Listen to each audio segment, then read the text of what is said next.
कितना हलाहल। वो चैनल वाले इतना नहीं सोचते कि भाई हम झूठे पड़ जाएंगे, अखबार वाले इतना भी नहीं सोचते कि इतना हम झूठे पड़ जाएंगे। और विश्वसनीयता गई तो फिर क्या कीमत रही? टीआरपी बढ़ेगी कि घट जाएगी? तो मैं तो उनको भी सलाह देता हूँ, मेरे लिए जो कुछ बुरा दिखाना है दिखाओ, बुरा बोलना है बोलो, लेकिन आप अपने पेट पर लाते क्यों मारते हो और आपके मुंह पर लोग क्यों थूके इतना झूठ बताने से? और कोई नई कहानी बनाओ कि बापू दारू पी रहे थे, 7 युवतियों के साथ पकड़े गए, वो भी झूठा पड़ेगा। और कुछ ऐसा बनाओ कि झूठा ना पड़े। वो ऐसा भी पहले बनाया था, फॉरेन जा रहे थे, युवतियों के साथ पकड़े गए, वो अभी जेल में है, फलाना है, ढिंगना। फिर लोग इधर पूछने को आते, मैं बोलता है आप है, तो मेरे को पहचानते नहीं थे। मैं क्या रविवार को इधर आना, सत्संग होता है, तो बोले वो आसाराम मारा, मैं क्या रविवार आ जाएंगे। फिर मेरे को ही देखते थे, अरे बोले बापू तो यही है। ऐसा भी मेरा खूब कुप्रचार वालों ने भी मेरे सत्संग का सुप्रचार कर दिया। पहले हम इतने प्रसिद्ध नहीं थे जितना इन भाईजानों ने प्रसिद्ध कर दिया है।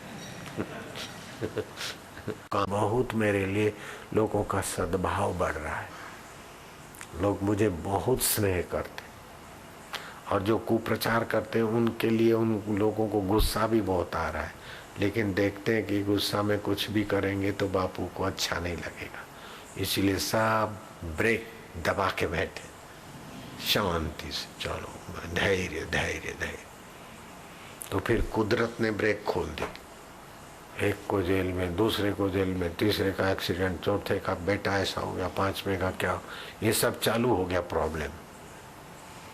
जो भी कुप्रचार में भागीदार थे उनकी पीएलआर कैंसल, उनके केस हो गए, उनके प्रोग्राम विफल हो रहे हैं, उनका जो प्रभाव था ये वो कम हो रहा है, वो आपस में झगड़ रहे। ऐसे कई जगह पर प्रकृति ने अपना पनिशमेंट प्रोग्राम ओपन कर दिया है। और हमारे हृदय में आनंद प्रोग्राम, अच्युताय गोविंदाय अनंताय नाम भेषजा। ऐसा आज से 8-9 साल पहले भी ऐसा तूफान चला था सूरत में जन्माष्टमी के निमित्त, उनमें भी ऐसा ही हुआ, बहुत भयंकर उनको पनिशमेंट दिया कुदरत ने। तौबा तौबा। एक जो रिंग लीडर था तूफान का, उसका तो एक बेटा, और वो गृह मंत्रालय का सचिव था, पुलिस उसके अंदर, एक बेटा जेल में, दूसरा जेल में, तीसरा भी जेल में, और उसकी बेटी 32 साल की, कोई लिखता ही नहीं, बोले संत का निंदक। और पूरी समाज अब उसको पूछती नहीं, अब गांधीनगर में पड़ा है, चपरासी भी उससे अच्छा देखेगा, इतना आंखेगा। फिर इधर आया था, आज तो जोड़े से एकदम हडपिंजर हो गया है, भूल चूक हो गई हो तो माफ कर देना, हो गई हो तो। मैं क्या, चल जा गुरु गीता पढ़ा कर। 2 बेटे जेल में थे, अब तीसरा भी गया। अब मैंने नहीं डलवाया, मैं किसी को नहीं बोलता कि इसके बेटे को, मैं जानता भी नहीं किस निमित्त गया, कौन से केस से, मैंने सुना है बस। और मेरे कहने से कोई किसी को जेल में डाले, ऐसा नहीं चलता इधर। वो राजेश सोलंकी पकड़ा गया, जेल में है, और दूसरे ने आश्रम में लोगों को उत्साहित किया और थोड़ा तोड़फोड़ किया बापू नगर आश्रम में। वो नागजी भाई, कौन भाई, उसको पासा में जाना पड़ा। तीसरा भी कोई था तो वो उसकी तबीयत खराब हो गई, उसके घर वाले, ऐसे कई ऐसे मैंने सुने। और सूरत में भी पहले ऐसा हुआ तो किसी का कुछ हुआ, किसी का कुछ हुआ, जो भी उसमें रंग जमाए थे उनको सबको कुदरत ने कुछ न कुछ प्रसाद दिया। किसी को ज्यादा उत्पात किया तो ज्यादा प्रसाद, वो तो भगवान सब व्यवस्था रखते। इसलिए मैं किसी को ऐसा नहीं बोलता हूँ कि भाई मेरी निंदा करते जाओ, इनको तुम मारो, इनको ठीक करो, अथवा इनको पैकेज पहुँचाओ। पैकेज का तो कोई उम्मीद ही मत रखना कि भाई बापू 25,000 का पैकेज भेजेंगे, 25 पैसे भी नहीं भेजूंगा, ये पक्का समझो। जिसको जो लिखना है और दम मार के लिखो।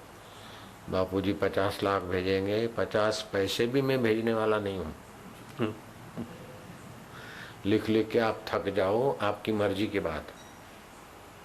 बापूजी इतना देंगे उतना देंगे, अब इतना लिखा है तो अब थोड़े दिन और लिखो, और खूब लिखो, 10 वर्ष लिखो।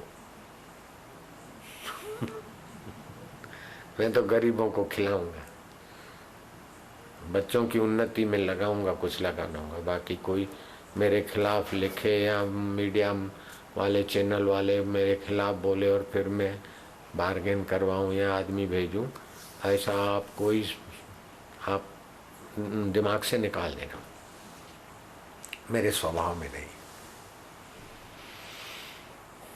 अपनी अपयश को रोकने के लिए मैं पैसा किसी को दूं, ये मेरे स्वभाव में नहीं। खूब होने दो अपयश। मैंने एक आदमी को सुनाया, बहुत प्रसिद्ध आदमी था, उसका अभी नाम नहीं लेता हूं, उसके आदमी इधर बैठे होंगे, नहीं तो अभी मैं यहां बोलूंगा उस तक बात पहुंच जाएगी। ऐसा प्रसिद्ध आदमी। तो मैंने उनको बोला कि राम तीर्थ ने एक कथा बताई थी कि एक बड़ा भारी सेठ था, वो अपने काम धंधे पर जाता जहाँ, तो सेठ है तो देर से भी जाए, तो उसके फर्म में कोई ऐसा नौकर था, तो सेठ का बड़ा अपमान किया उस नौकर ने। तो सेठ के साथ संबंधी था, सेठ के लड़के का ससुरा, संबंधी हो गए ना, कन्या पक्ष वाले। उसने पूछा कि ये कौन है तुम्हारे को इतना अपमानित कर रहा है, तुम्हारे लिए इतना कुछ खुला बोलता है? तो बोले ये सबसे छोटा नौकर है मेरा, मैनेजर तो नहीं। बोले मैनेजर की क्या ताकत है मेरे को बोले टोके, ये सबसे छोटा नौकर है। बोले काम क्या करता है? बोले कोई काम नहीं, इसको इसीलिए रखा है कि मेरी वाहवाही रूपी भोजन खूब मिलता है, कहीं अजीर्ण न हो जाए, इसलिए ये मैंने इसको बोल रखा है, मेरे को सुनाता है लोगों के सामने, मेरा अपमान करे, उसी का पगार मैं देता हूं इसको। तो जो सज्जन लिखते हैं मेरे लिए, मैंने उनको बता दिया कि मैंने क्या, आपको तो हम पगार भी नहीं देते। जो भी हमारे लिए जो भी सज्जन लोग कोई भी लिखते हैं या कुछ मीडिया में उछालते, तो हम तो उनको पगार भी नहीं देते, हमारा तो मुफ्त में काम हो रहा है।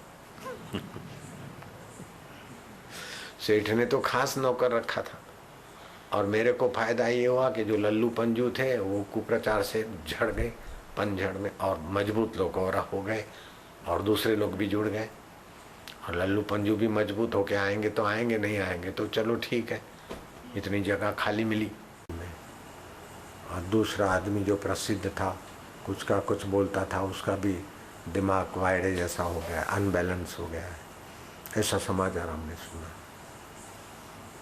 और दूसरे लोग आपस में डर रहे हैं, बोले वो ऐसा किया, उसने ऐसा किया तभी हुआ, हम तो भाई छुप के रहते, हम तो वो नहीं बनते। मैं इसलिए बोलता हूँ कि उन लोगों को यहाँ की खबर पहुँच जाती है, तो उनको लगे कि बापू के नॉलेज में है, वो आपस में गुप्त गुप्त बातें करते ना, तो फिर मैं इधर बोल देता हूँ तो उनको लगता है कि ये कैसा है, अरे। लेकिन लोग इतने लोगों को उभारने की कोशिश करते ताकि बापू के भगत लोग सड़कों पे आ जाए, हल्ला गुल्ला करे। हमारे भगत ऐसे नहीं है, हमारे भगत टेलीफोन से मोबाइल से पूछ लेते हैं कि भावनगर का आश्रम है, बोले नहीं ये कुप्रचार है, एक दूसरे को बता देते हैं, SMS कर देते हैं, एक टाइम में स्विच दबाओ तो 5,000 10,000 भक्तों को पता चल जाता है कि धतिंग है। भक्त शांत बैठे रहेंगे।